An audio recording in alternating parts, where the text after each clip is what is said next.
¿Qué tal? ¿Cómo estás? En esta ocasión vamos a ver el tema de catarata y este lo podemos definir como la pérdida de la transparencia del cristalino debido a una afectación de la cápsula o fibras cristalinas. Asimismo, tenemos que recordar que lo podemos dividir el tema en dos partes, catarata congénita y catarata senil. Recuerda que esto es la más frecuente, la catarata senil. Empecemos por la catarata congénita. Esta recuerda que las alteraciones que se observan en la catarata congénita suelen suceder entre la cuarta a quinta semana de gestación. Ahora, en cuanto a la etiología, se puede asociar a una infección como puede ser por rubiola, toxoplasma o citomegalovirus. También se puede asociar a trastornos metabólicos como viene siendo galactosemia o hipoparatiroidismo.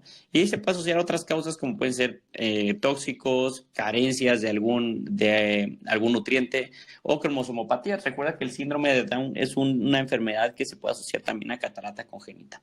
En cuanto a los factores, por parte del bebé, el que el bebé sea de bajo peso o muy bajo peso al nacer o pretérmino se puede asociar a catarata congénita. En cuanto a factores de riesgo que tenga la mamá, sería que la mamá tenga este embarazo arriba de los 35 años, presente alguna infección durante el embarazo o el uso de fármacos como puede ser el metamizol. Ahora, en cuanto al reflejo rojo, bueno, la exploración física, recuerda que el reflejo rojo tiene que ser, para que lo consideremos normal o dentro de los parámetros normales, este reflejo rojo tiene que ser bilateral, simétrico y con la misma intensidad en ambos lados, porque es bien importante recordar esto, porque en ocasiones nos pueden poner que los pacientes tienen reflejo rojo, pero diferente, uno menos o uno con menor intensidad que el otro. Entonces, recuerda que tiene que ser simétrico. Entonces, ¿cuándo vamos a decir que este reflejo rojo está alterado? Esto lo vamos a decir cuando a nivel de la exploración oftálmica observemos que existe una opacidad mayor o igual a 3 milímetros o que el cristalino no es posible obtener el reflejo rojo simétrico, lo que te comentaba, que un reflejo rojo es más intenso que el otro.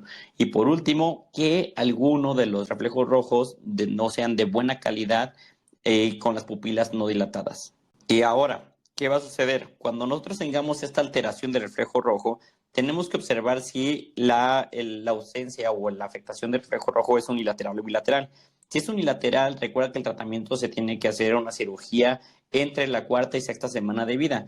Pero si es bilateral la afectación del reflejo rojo, el tratamiento quirúrgico debe hacerse entre la cuarta a decimocuarta semana de vida, simultánea o de manera secuencial. ¿Qué significa esto?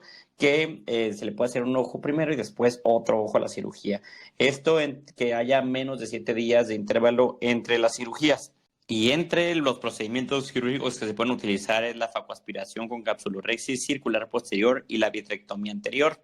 Estos vienen siendo los puntos más importantes en cuanto a catarata congénita. Como punto o tipo importante que te puedo dar es que recuerda, si hay ausencia o alteración del reflejo rojo en un solo ojo, piensa en retinoblastoma. Pero si hay ausencia en los dos, ausencia de los dos reflejos rojos, sospecha en catarata congénita para el examen. Ahora veamos la senil. Esta recuerda que es la más frecuente de las cataratas y esta es una disminución progresiva o aparece como una disminución progresiva de la agudeza visual. No provoca dolor, no provoca inflamación y de hecho la visión puede llegar a mejorar con luces muy luminosas. Ahora, en cuanto a la localización, se puede dividir en tres partes. La catarata nuclear, que es la que más se asocia a la parte senil, la catarata cortical, que es aquella que se asocia a factor de riesgo como diabetes mellitus, y la subcapsular, que se asocia a el consumo de glucocorticoides de manera crónica. Ahora, ¿cómo va a ser el cuadro clínico? Recuerda que vamos a sospechar de esta enfermedad cuando tengamos un paciente que tenga disminución de la agudeza visual poco a poco, de manera progresiva, y que esto ya empiece a afectar la calidad de vida del paciente. También es importante recordar que durante la exploración física tenemos que estar o tenemos que buscar lo que es una buena agudeza y capacidad visual.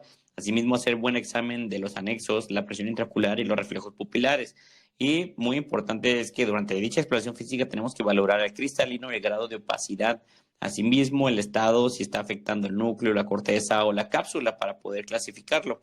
¿Y cuándo vamos a decir que hay un posible diagnóstico de catarata senil? Primero que nada, pues hay que valorar el fondo de ojo, ¿sí?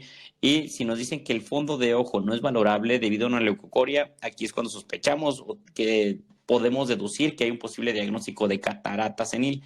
Pero si el fondo de ojo es normal, ¿qué quiere significa? Que sí podemos nosotros alcanzar a ver lo que es la retina. ¿Qué significa? Que no hay opacidad corneal, porque si hubiera opacidad corneal no nos permitiría observarlo. Entonces, si el fondo de ojo está normal, entonces hay que buscar alternativas de refracción, que eso muy probablemente sea la causa de la disminución de la agudeza visual del paciente.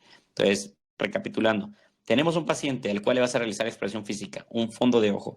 Si el fondo de ojo no se puede valorar porque hay una opacidad del cristalino, o sea que hay leucocoria, tienes un posible diagnóstico ya de catarata. Si vemos que sí se puede hacer un fondo de ojo normal, entonces buscamos alternativas de refracción que sean las causantes de la disminución de la agudeza visual.